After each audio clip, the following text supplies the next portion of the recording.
Здравейте, хора, и честита нова 2024 година!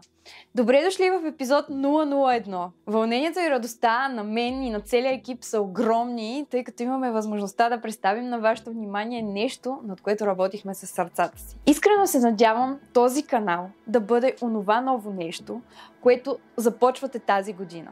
В епизода ще видите. Това ме вдъхновя. Това ми е гордостта. Това ме вдъхновява. Това те вдъхновява. Това е спасило българския род.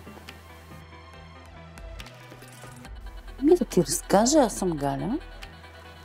Много обичам да се занимавам с неща ръчна изработка. Диана Валентинова Иванова, на 8 години.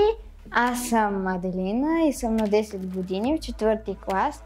Роден съм в село Меглованци, Радомирска околия тогава, сега Пернишка област. Едно малко село с около 400-500 жители.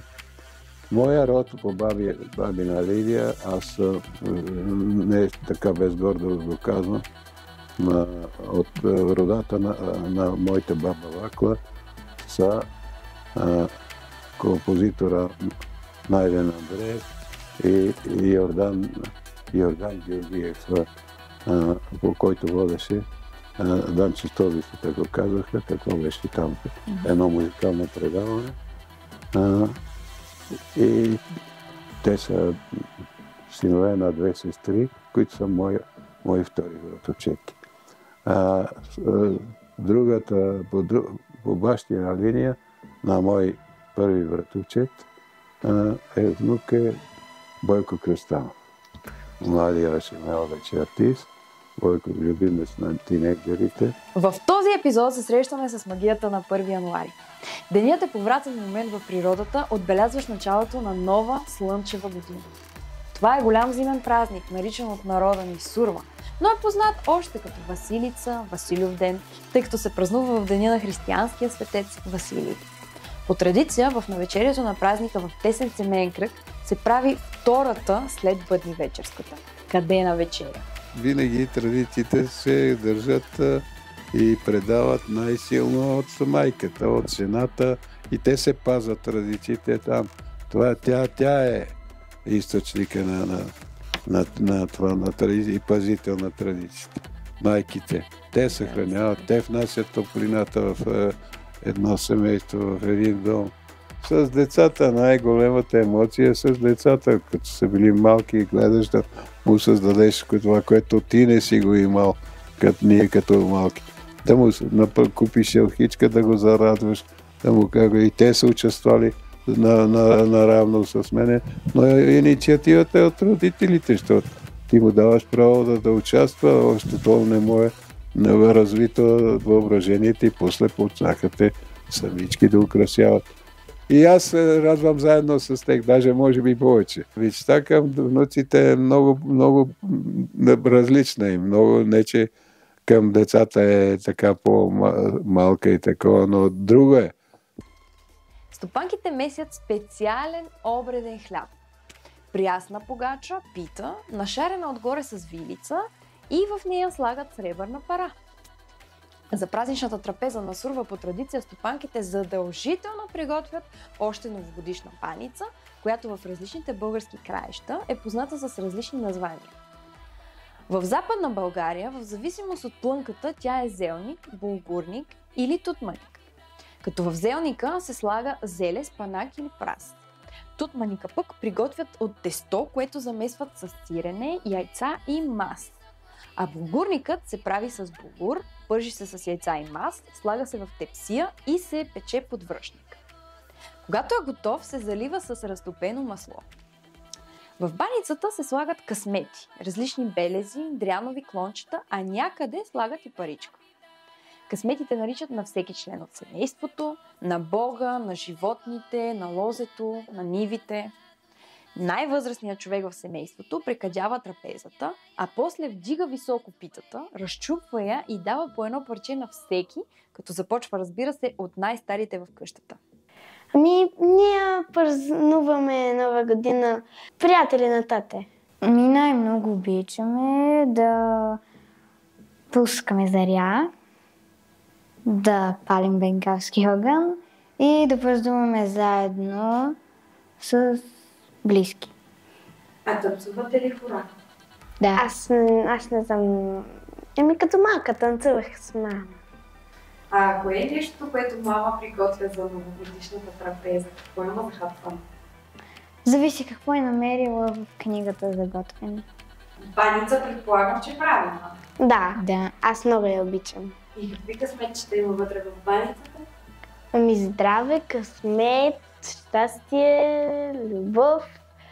Даже миналата година Ади беше написала почивка на Хаваите.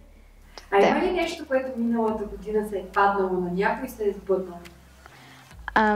Имаше късметче, което беше бебе и вече си имаме бебе.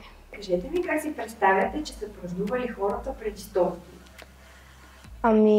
По същия начин, само че зарята май била от огън.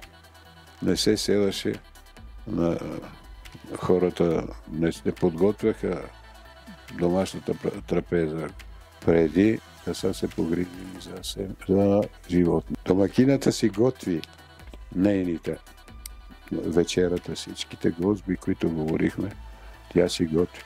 Но отговорността, грижата на стопанина е да се погрижи за животните. Домакината е умесила едни колачи, малки питки, за тия за едрите такова животни. За овцете не си спомням. Но и на там едно разчупи и го даде на по 10 овце семейство. И на тях сме давали. Умеси няколко такива питки, колко са животните. Примерно, ако има 2 крави и едно теле, за всичките по едно. И им дава. Аз ти казах и вчера, като говорих, в яслата сложи сено, а отгоре поръси с брашно, с трици повече. От люспите от това, то си беше фураж, некога не се ядеше. Триците пълнозърнесто. Пълнозърнесто, хората обичаха бял хляб. Пълнозърнестото за животните. Не пълнозърнесто, не. Само триците. Люспите, то се отсева и се отделя такова триците. Те са по-леки люспите и те се дават на животни. А всъщност това е най-хранително. Да. И поръси отгоре и с топла врела вода. И като такова животните много така много харесваш, много е такова. Това е специална вечеря, празнична вечеря. Празнична. Тогава, като такова, прибира се стопанина, измиват всичко, обличат се в тия чистите нови дрехи и той внесе тогава един кош и го простила по пода.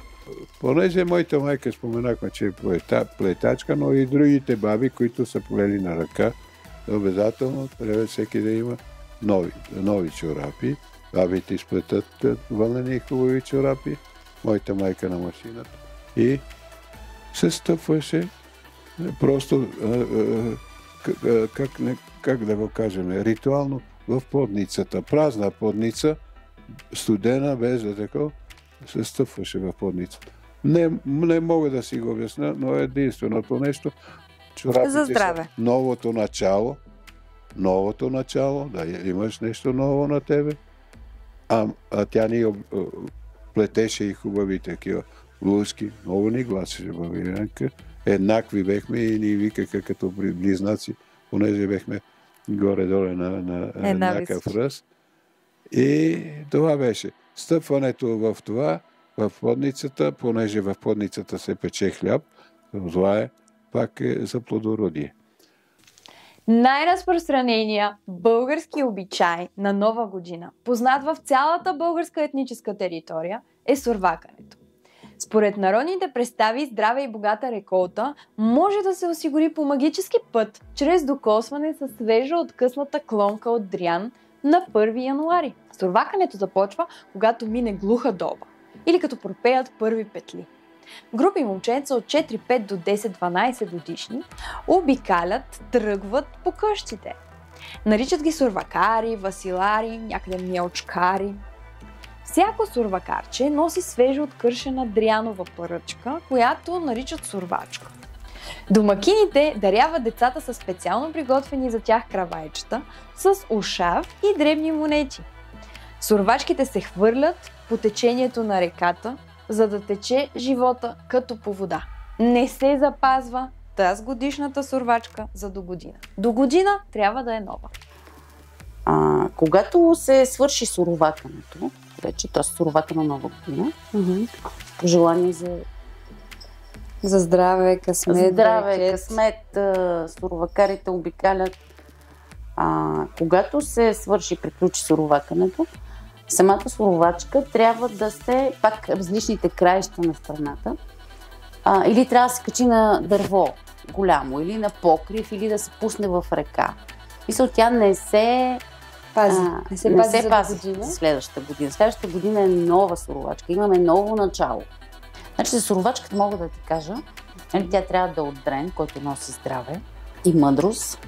Задължително в нея трябва да има бяла вълна. Символизира женското начало.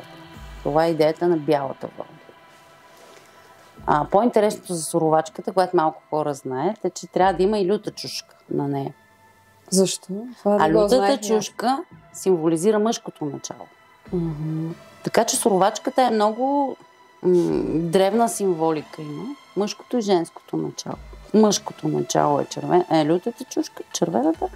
Бялата вълна е женското. На суровачка се слагат сушени плодове.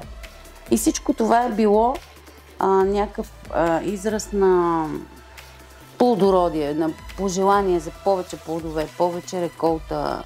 От всичко трябва да има, пуканки, ушав, сушени плодове, шипки, в различните краища, каквото има.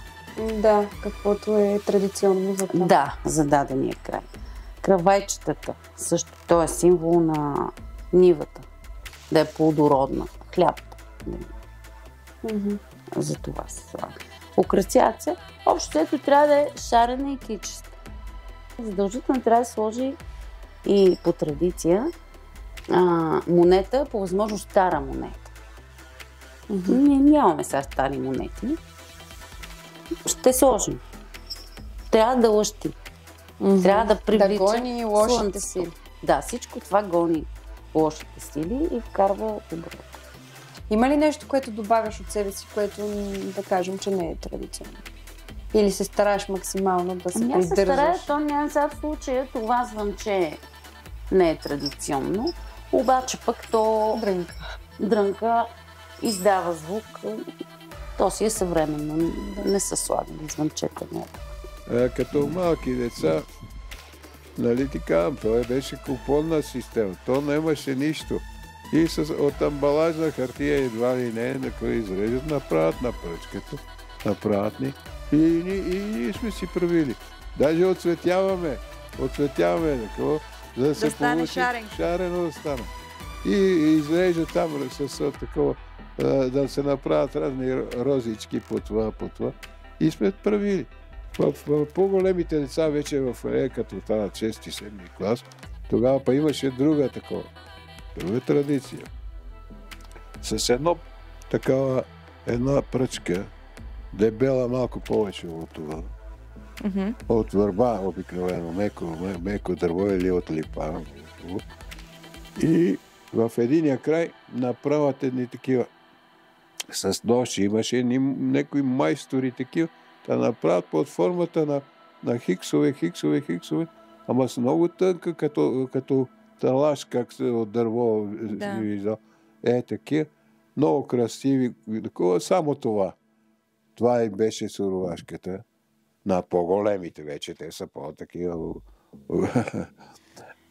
подрастващата група. И ония малките нямаше такова по-късно време се примерно някакво нещо намери било от някое време амбалажна хартия, примерно цветно.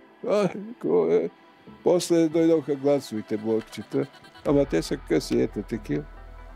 А такива, примерно, пуканка, шипки, орехи...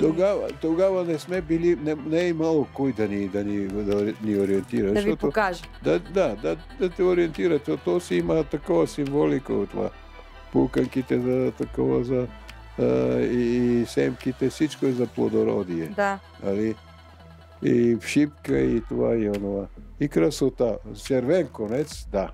Червен конец за здраве и закичиме тия, които там хартията, пак с червен конец, такова, се направи. Ама си е било дрян, нали? Не. За сурвачката специално. Нямаше дрян при нас. Тук в планината има дрян. При нас не може. И от Брест, от върба, от такава пръчка. Нямаше.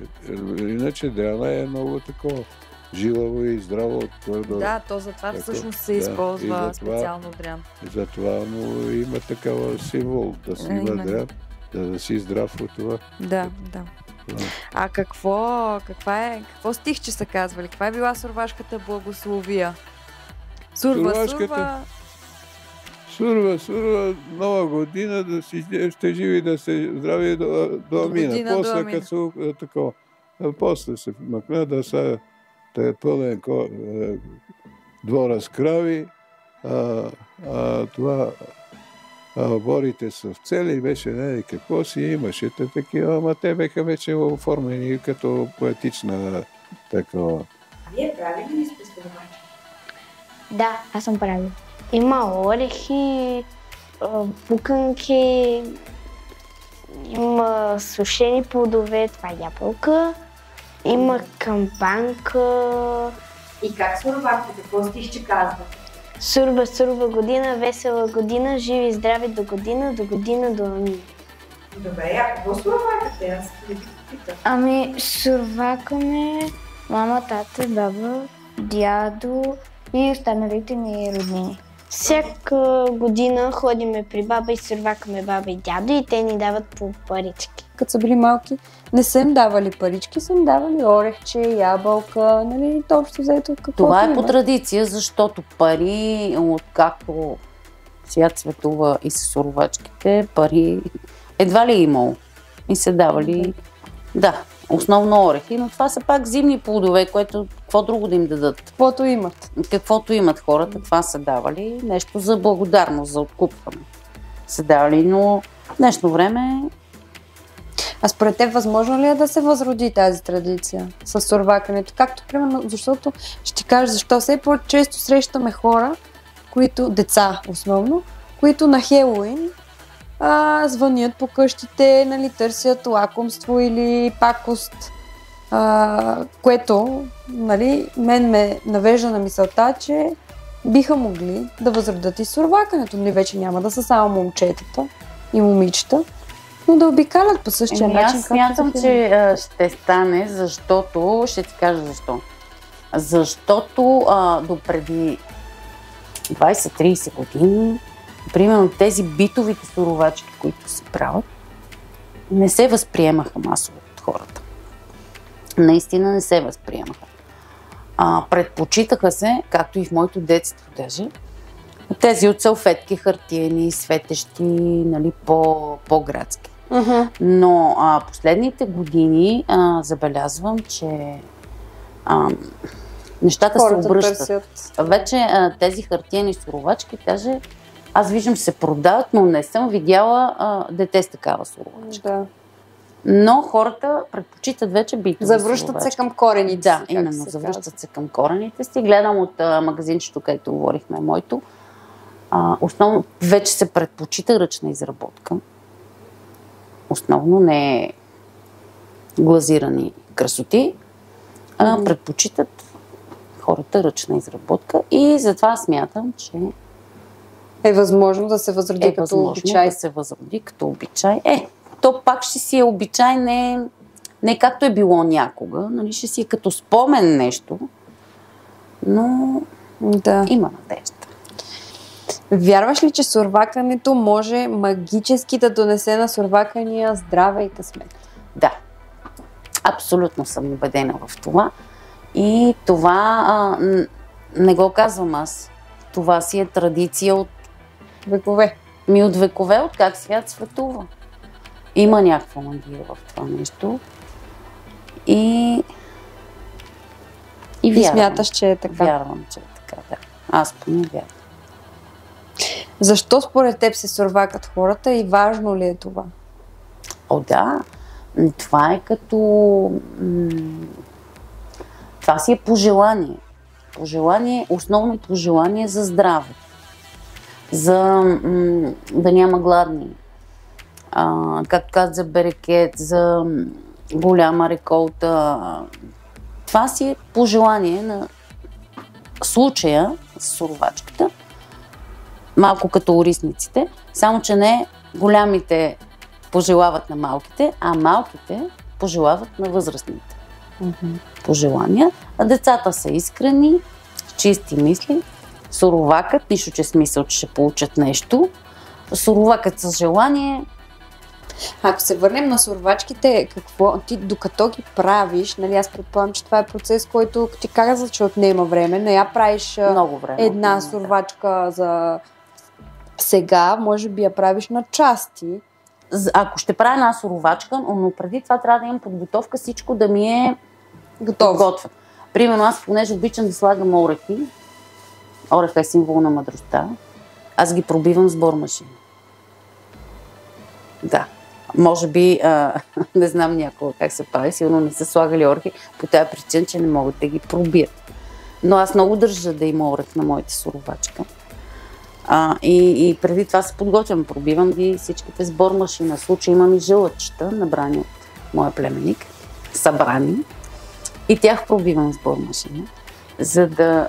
И си трябва подготовка. Всяко едно нещо, примерно пуканките с игла и конец се нанизват. И когато всичко е готово, може би за 2 часа ще стане една суровачка. Ти срещала ли си сурвакари, които обикалят? Честно казвам, не. В района, където живея, не съм срещала. Но аз съм от градски район. По мое време не е имало сурвакари. С ямурлуците, с гивречетата, нали, където обикалят. Да. Такива не за съжаление, не се е запазил това. Сурвакали сме винаги. За парички. Задължително. Задължително сме суровакали като деца и аз съм суровакала, тичахме, чакахме. Разкажи малко повече за твоето магазинче. Какви други неща, нали, за Коледа, за бъдни вечер, ако ги слеем като едно общо празниците, какви неща изработваш ти, какво продаваш, какво се търси? Нали, каза, че все по-традиционните, по-хубави, нали, хората се връщат към корените си, но все пак какви неща правиш? Аз правя всичко, каквото ми дойде на акъла. А за Коледа и Нова година аз плета малки коледни чорапчета, декоративни. Ги аранжирам с панделки, с дядо Коледа, иначе са плетени, много плетени. Венци, права, нали, естествено. Играчки за елха, да, пак. Камбанки, търлъчки, елхички малки имам много. Аз каквото ми... Каквото ти ми роди на мен глава. Едно от любимите ми, което съм виждала в твоето магазинче, е играчка за елха шапка. Силно вярвам, че този празник е като ново начало за всеки един от нас. Всички придаваме на този ден стойност, изпълнена с надежда за, разбира се, по-добър живот. Обичаме да прекарваме време с семействата си, а маратонът от празници ни е разходил в един по-добър свят, в който вярваме и обичаме една идея повече. Вие какво ново нещо искате да започнете през новата година? Аз искам да имам повече успех в училище. Искам да прочета още куп интересни книги Аз искам да съм здрава, защото миналата година много боледувах. Искам да прочета много книги, да си играем заедно с брат ми, с мама и тата, когато имат време. Да прекарваме повече време заедно, например. Навлизаме в новата 2024 година. Какво ще пожелаеш на всички, които гледат това видео? Какво мога да им пожелая, освен много здраве? Здраве и пак здраве. Защото без него не можеш. Здраве, той е казал, беше някой мъдър човек. Е като щастието. Щастието, по-точно е като здраве. Не го ли усещаш, значи го имаш. Това е положение. Какво искаш да пожелаеш на себе си за новата година? На себе си и на семейството ти. На мен и моето семейство ми, основно вече аз съм на такива години, че ми е много важно здраве.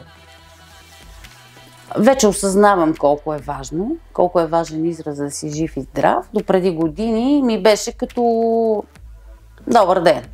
Жив и здрави, жив и здрав. Обаче, сега вече виждам, че това е най-важното. Наистина това е най-важно. Да си носиме новите дрехи и да сме здрави. Всичко друго минава. А на хората, които те гледат, какво ще им пожелаеш за новата година? Аз и на тях бих пожелала здраве. Колкото искам здраве за себе си, толкова и на всичките, които ме гледат, пожелавам здраве, щастие, любов. И не знам, може би как да кажа, по-широко скроени хора. Да няма тесногради хора. Аз не харесвам тесногради. Нека да се отвориме малко и настрани, да видим и други неща. А какво ще пожелаете на всички хора, които ви гледат? Аз пожелавам на всички хора, които ни гледат, да са живи и здрави през новата година, да сбъднат мечтите си, да са здрави, да имат късмет, да се случват нещата, които те искат, да се усмихват повече. Надявам се с времето да направим едни страхотни епизоди, които да радват нас като творци и вас като хора, които да научават нещо ново, които да намират парченцето, което е необходимо за тях и които да ни подкрепят чрез своя метод. Пожелавам си тази нова година да бъде успешна за всички нас. Пожелавам си да бъде успешна и за всички вас. Пожелавам на всички здраве, щастие и любов. И нека не забравяме, че без българския дух ние сме просто една сива реалност. Аз, от името на целия състав на Дървото на живота, бих искала да изкажа нашите най-сърдечни благодарности на всички, без които този епизод, този канал като цяло нямаше да бъде реален, нямаше да съществува, щеше да си остане една просто идея. На първо място ще благодаря на първия човек, който ни подаде ръка, който повярва в нас, който се зарадва за това начинание, с което сме се заели. Това е доцент доктор Евгения Троева. Искрено и благодаря за доверието. Благодаря на нея и на целия авторски колектив, който е създал сайта българскаетнография.com. Ще оставя линк в описанието, разбира се. След това бих искала да благодаря на Иван Шопов, на първо място за музиката, която прави, за начина, по който създава и популяризира българското по целия свят, и най-вече му благодаря за това, че на драго сърце ни позволи да използваме тази музика. Разбира се, бих искала да благодаря и на всички гости, които участваха в този епизод. На дядо Райчо, който абсолютно усмихнато казвам, разбира се, че ще ви съдействам, разбира се, че ще ви разкажа моята история. Благодаря ти, дядо Райчо.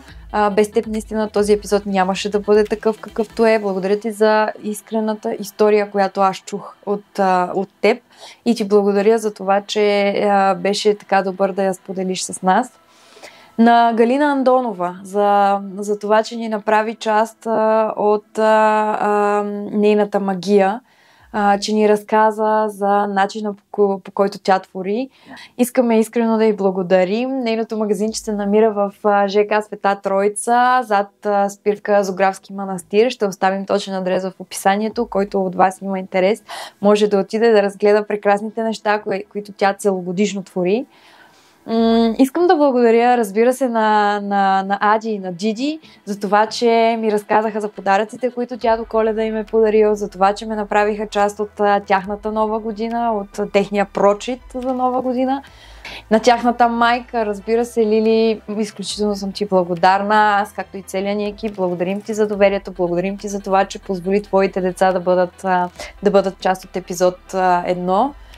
Разбира се, да благодаря изключително силно, изключително сърдечно на Народно читалище Христо Смиренски 1946 и на Руми, която е секретар на читалището, която се грижи това да е едно от най-поддържаните, най-прекрасни читалища в София, изпълнено с възможности за децата, с прекрасните деца, които аз видях, на които станах свидетел на техните умения, за прекрасните инициативи, които читалището дава като възможност на нас като родители, но и на децата.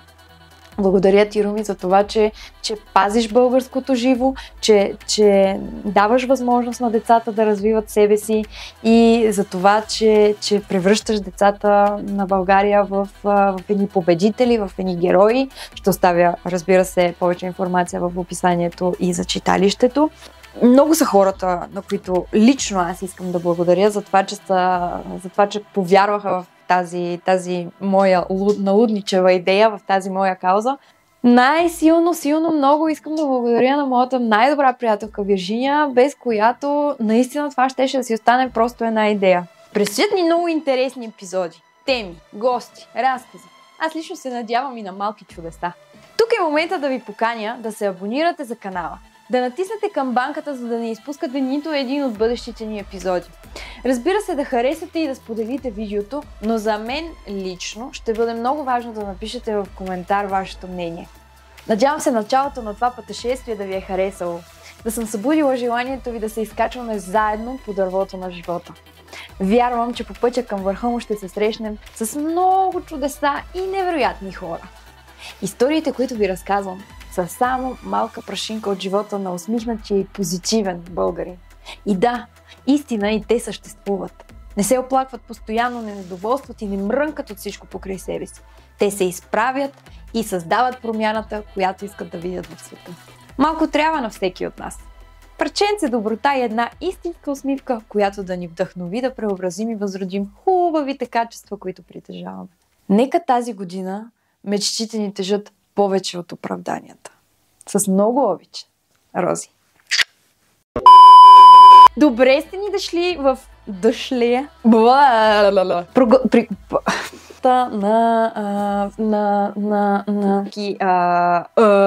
даряват. Облекло. Скъпи приятели! Не! Не!